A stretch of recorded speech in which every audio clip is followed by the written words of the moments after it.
Hi, my name is Aaron. Today I'm going to be talking to you about attention deficit hyperactivity disorder, or ADHD. I've put together a nice presentation. Hope we can look at it together, go through it, and I really do hope that you learn something from it. So let's jump right into it. I'm going to do a cool little switch. We'll go over there. Over there. Check me out. Isn't that fun? Okay, so ADHD, or attention deficit hyperactivity disorder. What is it? It is a neurodevelopmental disorder that affects what's called executive function. Executive function has to do with working memory, has to do with impulsivity, and it can't be cured. It's something you're born with. Once you're born with it, you have it. And that's okay. We'll get into it. First, it relates to a persistent pattern of inattention, hyperactive behavior, and impulsivity. And persistence key there. It's easy to write someone off as having ADHD because they won't focus, or they're being really animated in how they're behaving. But it's about that persistent pattern. There are three subtypes, and the first one is predominantly inattentive. The second is predominantly hyperactive and impulsive, and then there's combined. So inattentive, you're going to have the aloof, the looking around, disengaged, getting pulled away by distractions, getting pulled away by a sight or a sound, and losing focus. Whereas the hyperactive, impulsive side is more of the animated, jumping out of the seats, constantly touching something, moving on the go, impulsive.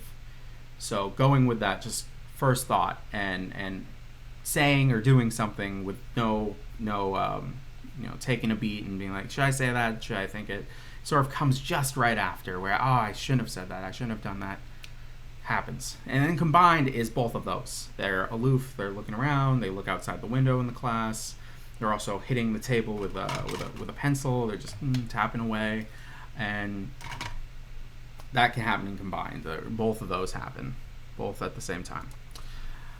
Characteristics, saying a little bit earlier, but ADHD minds, they have difficulty with sustained attention. They'll try and look for a moment at the teacher, the lesson, and they'll really give it their go, give it their best shot, and then something pulls them away. And they'll try again, and pulled away again. Punctuality, turning things in on time, actually going to school or work on time. It happens because of the effect on the executive function. Organizing tasks ties directly into that, where you grab task A, task B, task C, and you sort of hold it all together, and you don't attack it in a hierarchy of, this is the most important thing, I need to take care of this first, and then I'll get to this. Doesn't happen. It's just, it all comes in, and I'll do this, then this, then this, and sort of becomes overwhelming. ADHD minds have issues with hyperactivity, where they can't help it. They're moving a lot. They want to talk a lot. They're constantly touching something. It's just one of those characteristics, one of those identifiers. And this affects 10% of students. I wanted to include that in characteristics. 10% of the entire student body has it, and we'll talk more about how that weighs in with ADHD. But first, what are some causes? Now, this is a rich one. This is very related to just the conversation of ADHD. There is no single cause, but genes appear to play a significant role in ADHD, and that was determined by the National Institute of Mental Health, but it's common knowledge now. Excuse me. They're not the only ones to say that. And some factors that are linked to ADHD include a family history of mental illnesses, including but not limited to ADHD. So a parent that may struggle with anxiety, depression, OCD, BPD, a lot of different things can sort of be an indicator that their child may have ADHD or develop it. Same with prenatal exposure to drugs or alcohol. That can lead to a litany of conditions and issues in a child's life. ADHD being one of them. And then lastly, environmental toxins definitely can impact you. Lead paint, that was a hot button issue when it came to be like, oh, that's bad for you. Let's stop using it immediately in the 1950s or so. And at the time, it was mostly like, oh, it's going to cause these physical ailments, physical problems. But it was definitely even then talked about the neurological side, the mental side, how these environmental toxins can affect someone. So those are linked. Primarily as a cause, we look at genes. So evaluating ADHD. So it starts with observations. First, you look at a student or a young mind. You take note of their behaviors, how they're performing, and that's where it begins. They're fidgeting a lot. They're not focusing on material. For X, Y, and Z. They're getting distracted.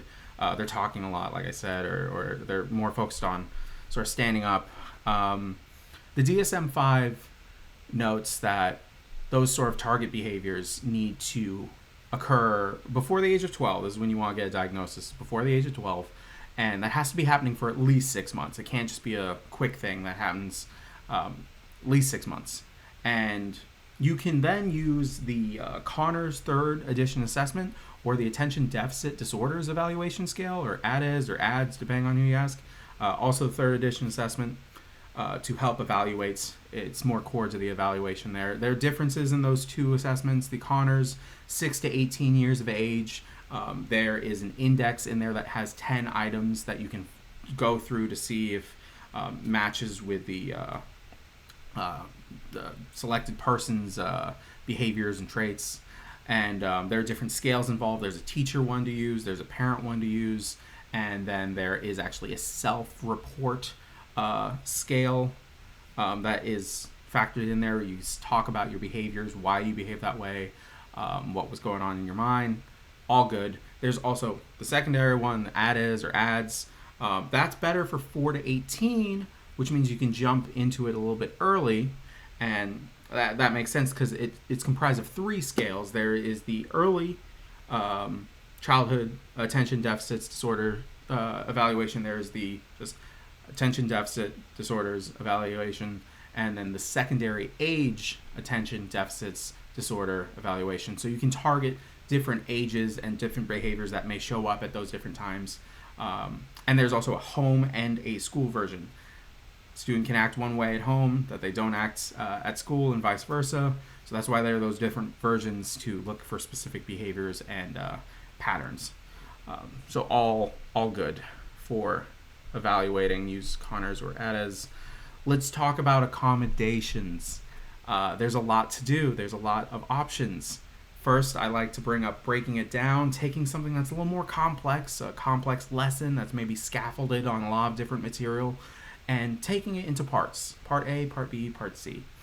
They may try and focus with all their might to listen and consume a course content, and they get disengaged for whatever reason. They get distracted, moving around, and break it down, make it consumable. Do Part A first. Get Part A? Perfect. That's great. Let's do Part B now.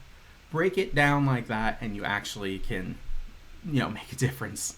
Repetition's important. They may not have heard the instructions the first time. They might not have heard it the second time. Keep repeating the instructions. Keep repeating the goal, and it'll make a big difference. Use visuals. I love visuals. I'm making a cool video. I like pictures. And I can't draw, but I will draw because visuals are perfect. It hits that multi-sensory aspect of learning. You hit more than just the ears and just the eyes and just the hands touching whatever you're trying to learn. You pull that all together, you'll get a better experience. You'll have more learning done. So use visuals. And HOPS, that is a sort of set of strategies and skills that you can teach to someone who has ADHD to manage their organization, their planning, and for doing their homework in a timely fashion, in the proper fashion. Awesome skills to import on them. And there's some more accommodations here. Memory aids like mnemonic devices or checklists. I talked about checklists earlier with like breaking it down, part A, B, and C. Actually write it down. Make a physical checklist and check them off. Actually really helps. Mnemonic devices. I put Roy G. Biv here, and that's one that stuck with me for years and years, to remember the colors of the rainbow. It doesn't sound like a word, but I said it so much and it's become so ingrained that I absolutely will remember just because of that mnemonic device. So you can make those for anything, any lesson. If I can remember Roy G. Biv, I can remember one we'll make for whatever you're talking about: history, math, social sciences, anything. Organizational tools, planners, calendars. I suppose a checklist can be categorized as that. It's good to have a nice organized thing to look at, to handle tasks, to handle time better. And assistive technologies, we'll talk about that. Absolutely great accommodations. We'll talk about that a little more fleshed out in just a moment. But for now, I wanted to relate ADHD students and English language learners for a moment. Now, they're similar in how you will handle their education. You want to give them both structured environments where it's straightforward and predictable and routine. You want to have specialized attention for these students. You'll broadly address the whole class, but you will need to take the time to individually talk to a student who has ADHD or who is not fully fluent in English yet, to make sure that they are accommodated, basically. Use visual aids, like I said. Both groups handle visual aids wonderfully. It's nice to have pictures and videos, and help them focus on materials. You want to, for the ADHD mind, pull them in from their distractions or their impulses, in that sort of, it's specialized attention still. It's still pulling that in. And same with English language learners. Try and help them stay engaged on the actual material. It's easy to get disengaged, but they're different too. Moving past that, you can't just treat them exactly the same. There are similarities, but ADHD-minded students might need a specific intervention, like medication, using something that's a stimulant like Adderall or I'll get the other one in a moment, but you wouldn't medicate someone who is an English language learner. But for the ADHD mind, you would, and you would also give them focus strategies like HOPS ties into with organization. There are other strategies that you can give to help them focus, to sort of remind them. And there's behavioral intervention where you'll sort of curve them back into focusing on the task at hand, where as an English language learner, you'd like to immerse them. You want to surround them with English speakers, have English materials, and hopefully you can learn a little bit of their language yourself if you don't already have it, to speak with them a bit more in their native tongue. Helps them stay focused, helps them stay there. And use translation tools. We're in the future. We can use translation apps and bridge that gap a lot better now. There's some similarities and differences there. And I promised you before, we'll talk about it. Assistive technologies.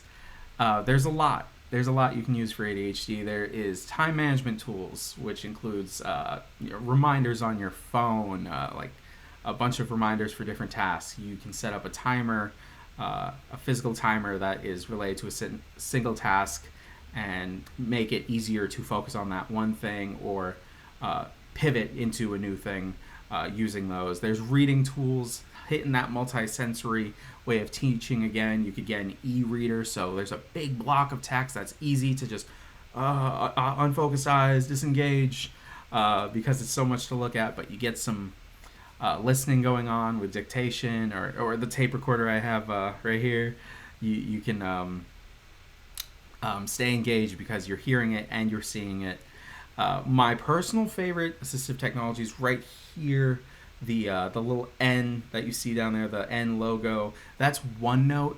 It's a digital note-taking application you can put on any internet-connected device. It's great. You can write tools by typing them, or I'm sorry, you can write notes by typing them. You can actually write them on like a touch screen, and you can organize that into date or subject. It's a really useful tool.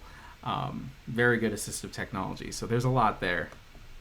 So some questions about ADHD I think are nice to think about. What are some misconceptions about ADHD? There's a lot. I know people with it, and they tell me a lot of things they've heard. Some people think it's not real. Some people think it's a fake disorder. It's a very real disorder.